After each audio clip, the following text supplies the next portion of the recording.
Eye on Culture is sponsored by the Inatovich Family Foundation. Eye on Culture.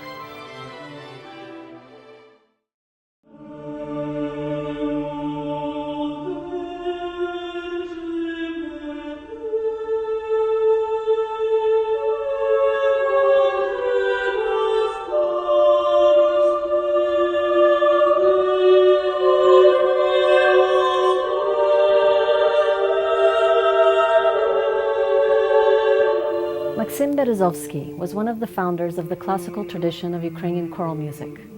Recently, new insight into his life and work, that also uncovered several lacunae there, was provided by the sensational discovery of the musical score of an 11th symphony, together with a reference to the existence of a 13th symphony.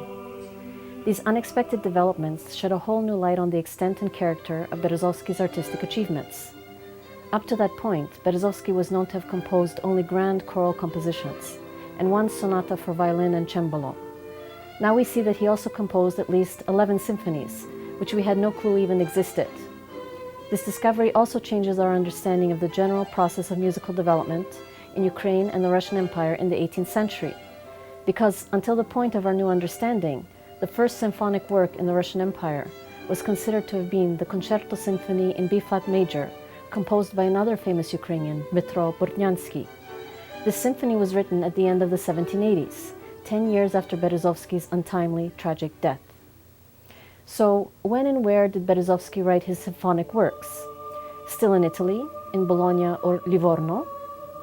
Or already after his return to St. Petersburg, where, denied court appointments, he ended up in such desperate circumstances that he committed suicide?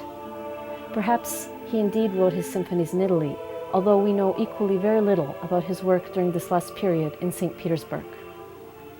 In general, our knowledge of the events and details of Berezovsky's life is very slim and fragmentary. Most of his biographers believe that he was born in 1745 in Hluchiu, at the time the capital of the Cossack Hetman state. However, these facts of Berezovsky's life have not been verified. It is more likely that he was born slightly earlier, and we also cannot accurately ascertain his lineage. We do know that he studied music at the acclaimed Hluchiu Singing School, founded in the 1730s. This was the first school of music in the Russian Empire, and its most talented students were chosen for the Tsar's court choirs. Berezovsky later studied at the Kievan Mohyla Academy, and was perhaps also a member of the Hluchiu choir of Hetman Kirillo Rozumovsky, whose most promising members also went on to work in St. Petersburg. It is thus very understandable how the musical life of the imperial capital was created and formed first and foremost by singers and composers from Ukraine, who then worked alongside composers and musicians brought from Italy. The first graduate of the Hluchiu Singing School to achieve wide acclaim was Cossack Marko Poltoratsky, who was the first non-Italian opera soloist in St. Petersburg. Soon he became court choir master and taught Berezovsky, Bortnyansky, and many other singers from Ukraine. The exceptionally talented Maksym Berezovsky quickly followed in the footsteps of his teacher and even surpassed his achievements. At the age of 14, he gained renown as a soloist in 2 Italian opera productions, where again he was the only Slav among the participants. Working in the choir of the opera theater of future Tsar Peter III, Berezovsky distinguished himself as a brilliant singer and composer. His choral compositions, such as the famous concerto Do Not Forsake Me, Ne Otverži mene, were especially enthusiastically received by music critics. Jakob von Stellen wrote about the music of the Russian Empire and particularly emphasized the popularity of the choral works of Ukrainian composers, and he noted Berezovsky's tremendous talent and artistic taste and the sophistication of his compositions. The early 1760s, however, were for Berezovsky already a time of great challenges. In a coup organized by Catherine, the wife of Tsar Peter III, the Tsar was killed. Peter had been a generous patron of music and musicians. The new Tsarina Catherine II did not hide her dislike of music, and was well known for her tendency to humiliate composers and musicians. In these new circumstances, Berezovsky found himself in very desperate straits. So with the help of Italian professor Baldassare Galuppi, he moved to Italy. He first went to Bologna, to the famous music academy of Padre Giovanni Battista Martini, where he studied together with Wolfgang Amadeus Mozart. After 7 years of study and creative work, Berezovsky achieved perhaps the most prestigious distinction in European music at the time, composer and member of the Bologna Academy. It was 1771, and it seemed that great opportunities were afoot for Berezovsky.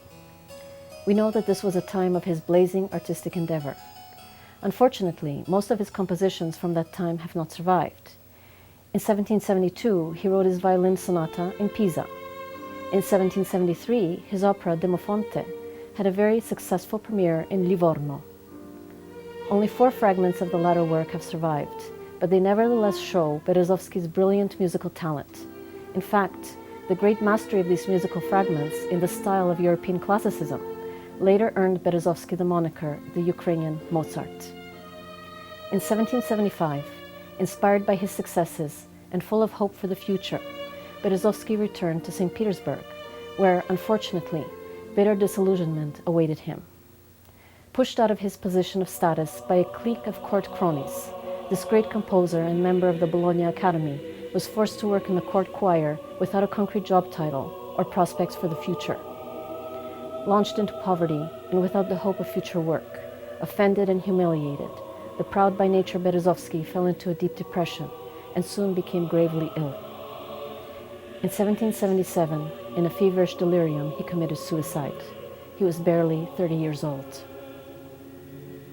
Only fragments of Berezovsky's artistic legacy have survived. The discovery of his previously unknown 11th Symphony attests to the fact that many more of his works remain unknown, particularly the instrumental compositions he wrote during his time at the Bologna Academy, which certainly must have been numerous. At the same time, the new discovery raises the hope that future researchers might still uncover for music lovers to relish more works of the great composer Maksym Berezovsky. At the time of Berezovsky's death, his friend and countryman Dmytro Bortnyansky was still in Italy. He would return from there only 2 years later in 1779, and his life in St. Petersburg would generally unfold more propitiously. He was by nature better able to deal with the bureaucracy and political and social intrigues inherent in Tsarist court life. But we will hear more about the second great composer, who together with Berezovsky and Artem Vedel founded the classical tradition of Ukrainian choral music another time. On behalf of Dr. Marko Robert Stech, I'm Tania Stech. See you next time on Eye on Culture. Очима культури спонсороване фундацією родини Ігнатович. Очима культури.